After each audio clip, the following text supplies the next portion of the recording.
Bonjour. Alors suite à mes dernières vidéos sur le chaos qui est en train de se préparer sur la France, qui est ce pays qui se divise, d'ailleurs cette division qui règne partout et qui est en train de s'emparer de tous les peuples, hein, il faut le dire, hein, pas seulement le peuple de France, hein. C'est idem en Allemagne, c'est idem en Angleterre, c'est partout, ça se généralise cette division.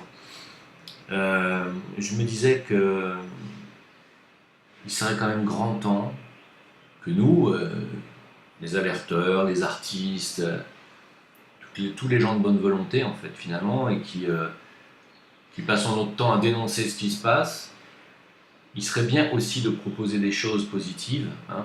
Donc ça sera, vous le savez, la deuxième partie de mon travail qui commencera l'année prochaine, enfin début d'année. Et il serait bien de commencer à proposer, donc comme je disais hier pendant le live, des, des groupes de réunification, c'est-à-dire ne serait-ce que des groupes de discussion, d'appel à la réunification. Cette unité que nous sommes en train de perdre, il serait bien d'appeler les gens qui veulent, eux par contre, ne pas se laisser aller dans le piège de la division. Ça serait bien de les appeler à venir partager leur savoir, leur culture. Car être français, c'est pas être blanc, hein. Ça, fait partie des choses qui sont... il faut arrêter avec ça, c'est ridicule, hein. Et c'est pas être blanc et chrétien non plus, hein. Aujourd'hui, ça ne l'est plus. C'était valable il y a 2 siècles et demi, aujourd'hui non. On peut être français de couleur et on peut être français sans être chrétien. D'ailleurs, on peut être français et athée, on peut être français et franc-maçon. Franc-maçon, je vous signale que c'est quand même une contre-église quelque part. On peut être français et juif, hein. D'ailleurs, il y a beaucoup de juifs qui sont très intégrés et qui se comportent comme de vrais français. Je ferai une vidéo pour vous expliquer la différence entre les sionistes et les juifs judaïques, hein, car il y en a une énorme différence. Et vous allez comprendre qu'il y a beaucoup de juifs qui tombent dans le sionisme par manipulation, et parce qu'ils ne connaissent pas eux-mêmes leurs propres livres, hein. Donc, il y a des juifs qui sont, beaucoup de juifs, c'est la majorité, qui se comportent de manière très républicaine. Aujourd'hui, on ne peut plus parler de France royaliste, hein. Quand vous me dites, mais qu'est-ce que tu nous emmerdes avec ta République? Oui, mais la France, depuis 2 siècles et demi, enfin 2 siècles, c'est la République. Si tu n'as pas compris ça, ce serait peut-être temps quand même de se réveiller un peu. Pas... Napoléon avait essayé une réunification en faisant la guerre à tout le monde. Voilà. Donc, aujourd'hui, il faut se réunifier, que vous soyez blanc ou pas, que vous soyez chrétien, athée ou autre, que vous soyez juif, que vous soyez bouddhiste ou musulman, ne doit pas poser de problème au fait que si vous vous sentez français, c'est-à-dire si vous aimez l'histoire de France, sa culture, sa gastronomie, sa langue, hein, c'est ça être français, hein. C'est pas, aimer le cochon à tout prix et être raciste, racialiste, blanc, chrétien. C'est pas ça être français, hein. Alors, moi je dis que ça serait bien, parce qu'aujourd'hui il y a beaucoup de Français chrétiens, il y en a, ça existe, hein, qui eux par contre refusent de se mélanger avec des non-blancs et des non-chrétiens la plupart du temps, ce qui n'est pas un comportement chrétien, parce que les chrétiens doivent se mélanger avec tous les autres chrétiens du monde, y compris les noirs et les autres, parce qu'il y a beaucoup d'Africains chrétiens, figurez-vous. Donc déjà pour commencer, ce serait quand même bien que tous les chrétiens se réunissent, quelle que soit leur couleur, hein. Donc si vous êtes vraiment chrétien, j'arrive pas à le dire, incroyable ça, réunissez-vous, je suis fatigué, réunissez-vous tout simplement à l'église déjà, à la messe. Je signale qu'ici, moi j'habite au Maroc, vous le savez, il y a une petite communauté chrétienne, il y a majorité d'Africains à la messe, hein. Il y a des Asiatiques et des Philippins qui sont chrétiens aussi à majorité, et puis après le reste c'est des Français blancs, voilà. Et on se retrouve tous à la messe. Et puis il y a un gospel, un service de gospel qui est tenu par les Africains, qui sont les seuls capables de tenir un vrai gospel, il faut le dire, hein. Et alors il y a une communion magnifique, le prêtre est africain, on ne comprend pas un broc de ce qu'il dit, mais c'est sympa. Bah oui. Et alors il y a les noirs, les blancs, les les jaunes, enfin les bridés, appelez-les comme vous voulez, c'est pas raciste de dire ça, qui se retrouvent dans une communion à l'église tous les dimanches. C'est extraordinaire. Il y a 3 messes dans 3 langues différentes, français, anglais et je sais plus quoi. Et il est où le problème? On peut être chrétien et se réunir avec d'autres chrétiens, d'autres cultes. Déjà, commencer par ça, déjà, ça serait bien. Ensuite, faire un appel de discussion entre chrétiens et musulmans de France pour partager, échanger aussi sur les idées religieuses, dans la tolérance, etc. Et ensuite, pour voir quelle vision de la France on pourrait avoir en commun. Je pense que ça serait une très bonne chose. Je déplore vraiment que dans mes lives, il n'y ait pas suffisamment de musulmans qui viennent parler, poser des questions. Il n'y a pas suffisamment, il n'y a jamais de juifs, il faut le dire, jamais. Ils viennent souvent pour nous écouter et pour ensuite nous mettre des bons points ou des mauvais points, mais ils ne viennent pas parler. Et ça, c'est dommage parce que les juifs, la plupart du temps, sont des gens qui sont érudits, qui se font des études, qui sont intelligents, et moi j'aimerais bien qu'ils viennent participer. Alors je les appelle, ils sont venus sur Discord, il y en a un qui est venu sur Discord, un Français qui est parti habiter en Israël et qui a fini par nous traiter de sale goy. Bon, ça, c'est un. Bon, c'est dommage. Mais j'en appelle d'autres. Si vous êtes juif et que vous vous y connaissez un petit peu dans la Torah, dans les écrits, même dans le Talmud, venez parler. Vous allez avoir des détracteurs, mais on va vous écouter et on va pouvoir échanger dans le respect. Ça, je le garantis. Voilà. Donc, ça serait génial, parce que je sais qu'il y a aussi beaucoup de juifs qui refusent ce chantage au sionisme, ce chantage à Israël, et ça serait bien aussi qu'ils se fassent connaître. Voilà, parce qu'il y a toujours des gens de bonne volonté partout, dans toutes les communautés, dans toutes les religions, et moi je pense que ça serait bien que les hommes de bonne volonté, et les femmes de bonne volonté bien sûr, aujourd'hui pointent un petit peu le bout de leur nez. Hein. Ça, c'est la chose la plus positive qu'il faudrait qu'on fasse aujourd'hui, commencer par se réunifier. Hein. Et aussi, sur le plan artistique, faire des choses de réunification, c'est-à-dire des dessins, pas seulement des dessins de critique et toujours à charge, mais des dessins aussi qui peut essayer de balancer du positif, ça serait bien. Hein, de se réunifier, voilà. Les dessinateurs devraient commencer à y penser. Les musiciens, les artistes, tout le monde devrait commencer à y penser. Et pas seulement à dire il faut ouvrir notre cœur, notre frontière, accueillir la misère du monde. Ça, ça s'appelle pas vouloir se réunir, ça s'appelle être totalement utopiste et faire le jeu des gauchistes en réalité. Ça ne marche pas. Il y a 1,5 milliard maintenant de personnes en Afrique, et vous voulez faire comment? Vous voulez faire venir 1 million de migrants en France? Mais 1 million de migrants en France, ça fout la France en l'air. Par contre, ça ne changera absolument rien à l'Afrique. 1,5 milliard. Qu'est-ce que ça va changer? On enlève 1 million sur 1,5 milliard, ça ne change rien. Il y aura toujours la même misère en Afrique. Vous enlevez 10 millions, ça ne change rien. Vous enlevez 100 millions, ça ne change rien. Faites venir 100 millions d'Africains en Europe, ça change toute l'Europe. Par contre, ça ne changera rien à l'Afrique. Donc la solution, elle n'est pas de les faire venir en Europe. Surtout pas. Ça sera plutôt une contre-solution. Vous voyez? Ce qu'il faut faire absolument, c'est essayer d'arriver à un moment donné à court-circuiter ce système, parce qu'il faut être précis, il faut être clair. Si les Africains viennent en Europe, c'est parce que chez eux, il y a tout. Il y a tout. C'est le continent le plus riche du monde. Il y a toutes les ressources en Afrique. Toutes. Le seul problème, c'est qu'eux, ils ont accès à rien. Oui. C'est comme si vous habitez en France, vous avez des carottes et des pommes de terre à gogo, mais vous n'avez jamais le droit d'en consommer, ni d'en bouffer, ni d'en acheter, ni rien. Ni d'en voir la couleur. On les vend et on donne tout à un autre pays, dans un autre continent. Vous avez les plus beaux bœufs, la plus belle viande du monde, mais vous n'avez pas le droit d'en manger. On les vendrait aux Japonais. C'est ça ce qui se passe en Afrique. Vous, imaginez qu'en France, on vous donne du surgelé de merde avec des OGM dedans et des pesticides, mais par contre, la bonne viande, on la donnerait à d'autres gens dans d'autres continents. La viande qui est produite chez vous. Vous supporteriez 2 minutes? Je pense que oui, parce qu'aujourd'hui, vous êtes tellement soumis que... Mais en Afrique, c'est ce qui se passe. En Afrique, ils ont tout. L'or, les diamants, l'uranium, et j'en passe, et j'en passe, et j'en passe. Des ressources à foison. Et c'est pourtant le peuple le plus pauvre du monde. Il n'y a pas quelque chose qui cloche. Pourquoi?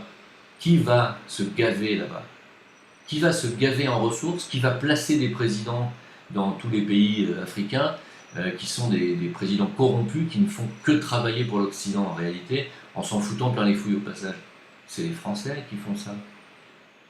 Il n'y a pas que les Français, mais les Français, les Allemands, les Hollandais, les Anglais. Il ne faut pas se voiler la face. Donc, ce que nous, on peut faire en tant que Français, conscients, on n'est pas nombreux, mais commencer par nous réunifier tous.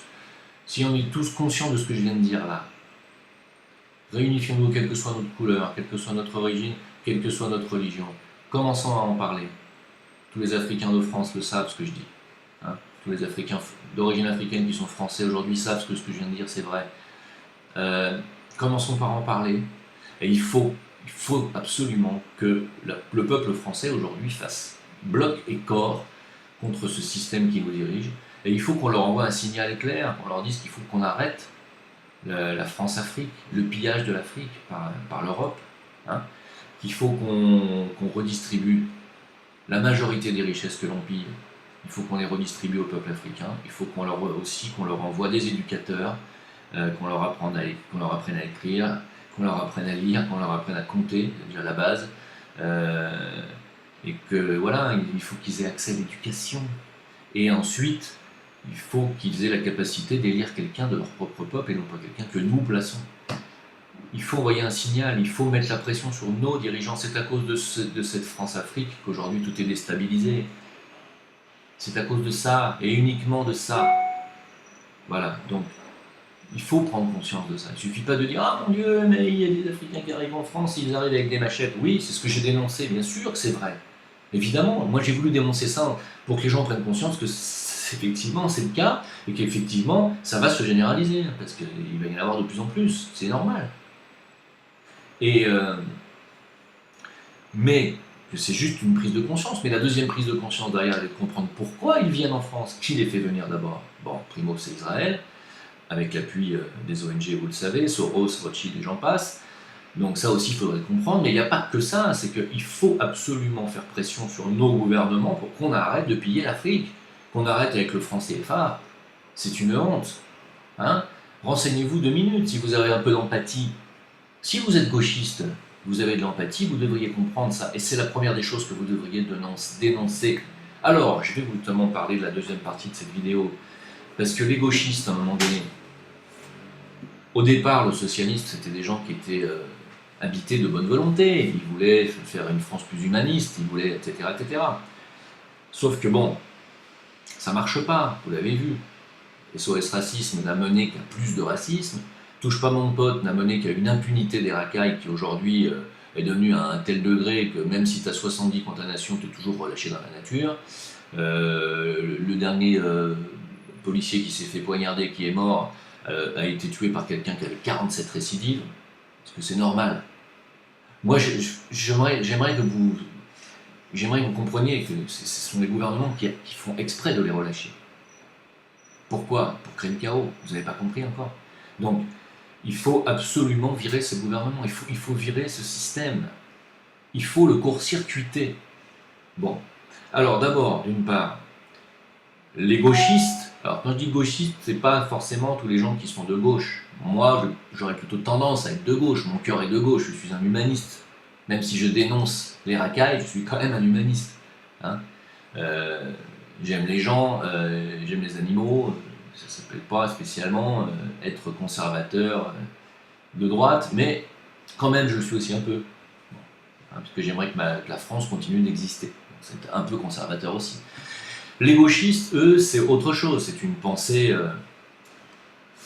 qui haït clairement le nationalisme, l'idée de patriotisme, l'idée de patrie, l'idée de pays, l'idée de frontières. C'est ça le gauchisme. Ça s'apparente vraiment au communisme. Hein. Donc, ils ont créé une officine active, clairement fasciste, ultra-violente, qui s'appelle les Antifas. Sous-entendu, les antifascistes. Bon, ils me font rire parce qu'il n'y a pas plus fasciste qu'eux. Mais ils veulent combattre donc les gens fascistes et violents par d'autres gens qui sont violents et totalement fascistes. C'est quand même assez drôle.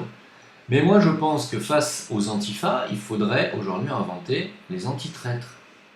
Car toute la classe médiatique, pas seulement celle de Ruquier ou les autres, hein, toutes, sans exception, tous ceux qui ont signé et qui vont signer le collectif d'accueil pour les migrants à Paris, tous les bobos parisiens, là, les Balasco et j'en passe, les Ruquier et j'en passe, les Yann Moix et j'en passe, les Hambault, il y en a tellement, ils sont tous gogos, tous gauchistes. D'ailleurs, on ne devrait pas dire bobo, on devrait dire gogo. C'est tous des traîtres à la France en réalité. Ils sont tellement traîtres à la France, pourtant nantis dans leurs beaux appartements à Neuilly ou dans le 16e, vous voyez.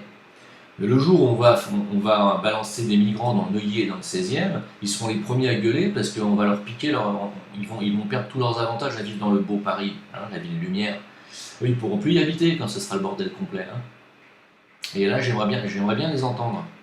Donc, ce sont des gens qui veulent la destruction de la France parce qu'ils détestent cette idée de nation, ils détestent toute idée nationaliste, et ce sont des traîtres à la France. Ce sont des traîtres. Clairement, il faut le dire aujourd'hui. Alors, il ne s'agit pas d'aller les chercher, de les arrêter, de les pendre ou de les tondre, c'est pas ça le but, mais de dénoncer. De dénoncer ce comportement, c'est un comportement traître à la France. Donc, ce sont des anti-France. Donc, pas des. Voilà. Donc, il faudrait inventer un terme. Moi, je pense que anti-traître, même si j'aime pas le terme anti, dès qu'on met anti quelque part, ça a toujours une connotation très négative. Anti-sémite, anti-machin, c'est toujours très négatif. Il faudrait inventer un terme pour fustiger tous les traîtres à la nation. Alors, il faudrait inventer un mouvement qui condamne clairement les Ruquier et les Balasco et toutes ces personnes, là, les Guillon, les Stéphane Guillon, tous ces gens qui donnent des leçons à longueur de journée et qui ne supporteraient pas 2 minutes de recevoir 2 migrants chez eux. 2 minutes, ils ne supporteraient pas ces mecs-là. Donc, il faut absolument, à un moment donné, il faut aussi leur mettre une étiquette sur la gueule. Nous, ils n'hésitent pas à nous mettre une étiquette. Moi, ils me mettent une étiquette de facho, d'allumé, de complotiste. Eux, il faut leur mettre des étiquettes. Il faut leur mettre des étiquettes clairement. Les antifas, eux, il n'y a pas besoin de leur mettre une étiquette, ils se la sont mis eux-mêmes. Mais il faut enlever le anti sur antifa. Ce sont des phares, tout simplement, tout court. Mais il faudrait faire la même chose pour toute la classe Bobo Ruquier. Hein. Ce sont des traîtres, clairement. Alors, pas seulement la classe médiatique, la classe politique aussi. C'est-à-dire toute la classe mélenchoniste. Mélenchon est un traître à la nation française. Il n'y a pas que lui. Hein. Toute la République en marche, ce sont des traîtres à la nation. Tout le Parti socialiste, de Valls jusqu'à Martine Aubry. Tout ça, c'est des traîtres à la nation, tout ça. Et il faudrait les mettre dans le même sac, quel que soit leur parti politique, quel que soit, d'ailleurs qu'ils fassent partie de la politique ou des médias ou d'autres, il faudrait aussi leur mettre une étiquette de traître sur la tête. Car un jour arrivera, je l'espère, si la France ne meurt pas et ne disparaît pas complètement, s'il y a un sursaut populaire, ce que je souhaiterais, il y aura un jugement, un grand jugement. Et ce jour-là, il ne faudra pas les oublier. Alors, pas pour les punir spécialement, mais pour que tous ceux qui sont aujourd'hui en haut de la roue, demain se retrouvent en bas. Il ne s'agit pas, si un jour il y a une révolution en France et qu'on fasse table rase de ce système, qu'on continue à avoir des Ruquier à la télévision, il n'en est pas question. Ces gens-là ont fait l'apologie de tout ce qui est anti-France, anti-république, anti-chrétienté pendant des années, anti-famille, hein, et ils nous ont vendu du LGBT, du mariage gay, de l'ouverture sur les migrants, de la tolérance pour les racailles. Ils nous ont vendu de ça pendant des décennies. Il va falloir quand même que ça s'arrête. Et dans un troisième temps, je voulais juste faire une dernière mise au point sur ce qu'on a dit hier sur le live, parce que vous savez que les élections européennes approchent. Vous êtes tous à me dire qu'il ne faut surtout pas voter RN parce que c'est un parti populiste sioniste. C'est blabla, ils sont vendus à la franc-maçonnerie, ils sont vendus aux sionistes, ils sont vendus. Très bien, d'accord. Alors, dites-moi pour qui vous allez pouvoir voter. Qui? Alors, vous allez me sortir Asselineau. Asselineau n'a pas l'ombre d'une demi-quart, huitième de chance d'être élu à quoi que ce soit. Alors, moi, je suis d'accord avec vous, mais il n'a aucune chance de gagner. À quoi ça sert de voter pour quelqu'un qui n'a aucune chance de gagner? Je veux dire, dans une course de cheval, si le plus beau cheval, celui qui est le plus tendre avec, je sais pas, avec les gens, qui vient faire des câlins, il est le cheval qui arrive toujours à la fin, quel est l'intérêt de mettre votre pognon dessus? Si le cheval qui gagne tout le temps, c'est celui qui est arrogant, qui même est à la limite de l'agressivité, si c'est celui qui gagne, vous allez mettre votre pognon dessus. Si vous avez deux sous d'intelligence, mettez votre vote pour celui qui a une chance de gagner. Ça me semble logique dans cette histoire. Je parle des partis souverainistes.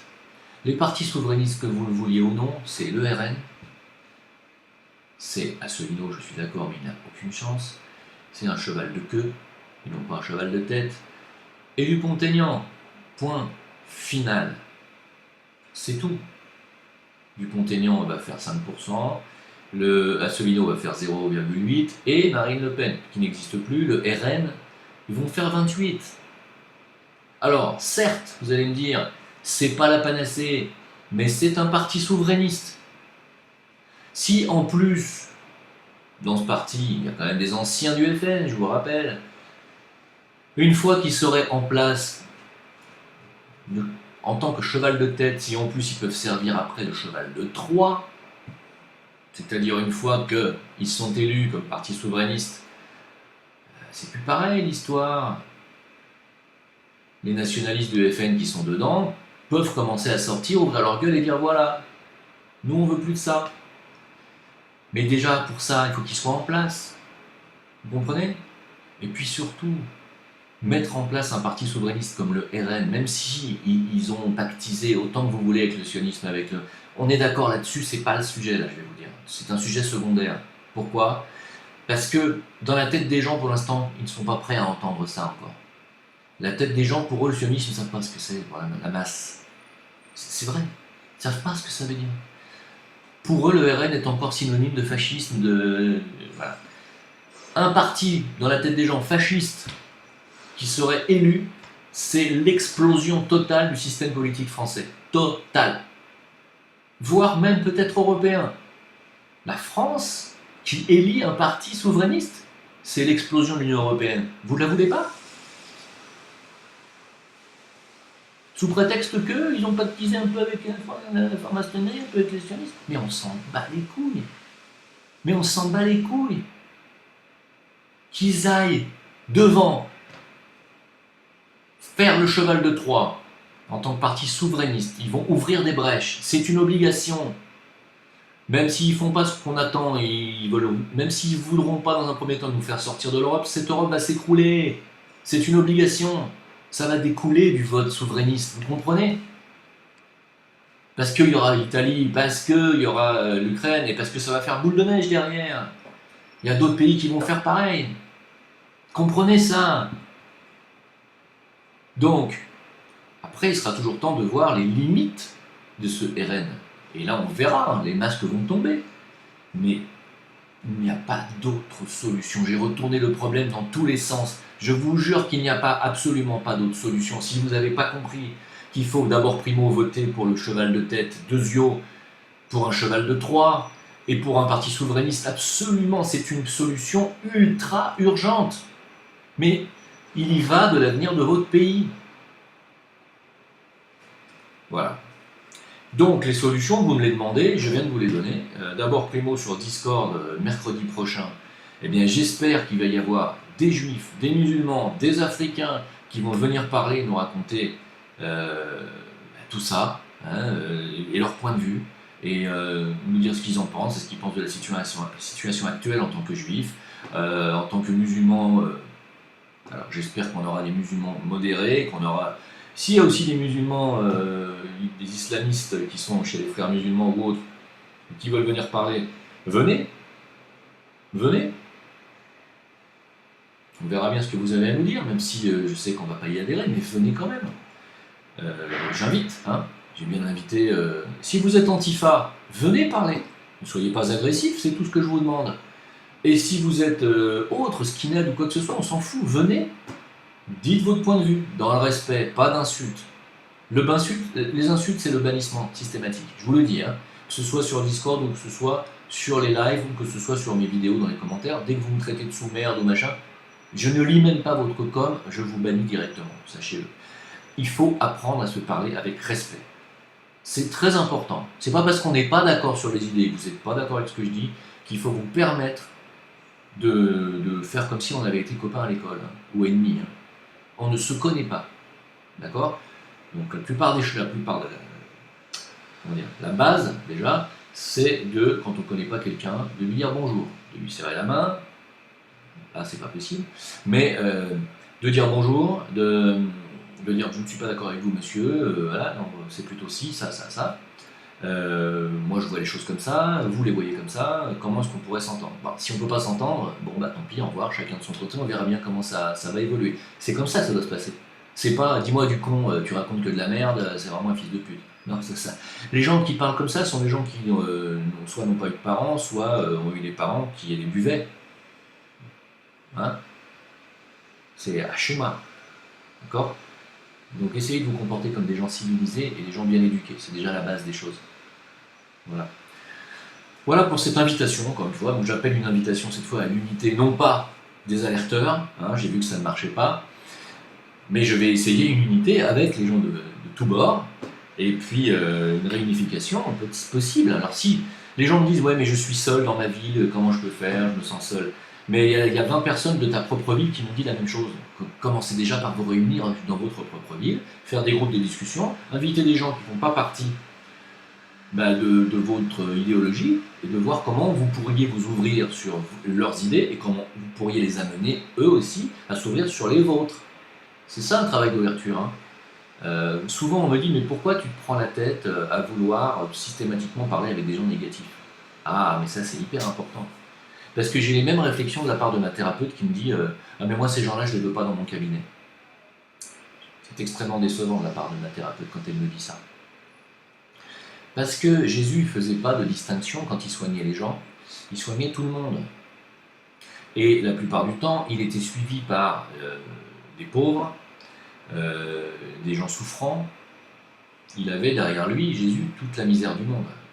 Il n'avait pas derrière lui tous les nantis, les bien éduqués, et il ne se trimballait pas en Rolls-Royce. Vous voyez ce que je veux dire? Si vous voulez faire un travail empathique et un travail de compassion, il faut accepter tout le monde, y compris les plus pauvres, y compris ceux qui sont tout en bas de l'échelle. C'est comme ça que ça doit se passer. Il ne faut pas s'entourer que de gens qui vous apportent des choses. Il faut vous entourer de gens à qui vous pouvez apporter. La nuance, elle est de taille. Et quand on est thérapeute, on se doit, non pas d'attendre d'avoir une patientèle de qualité. Ah non.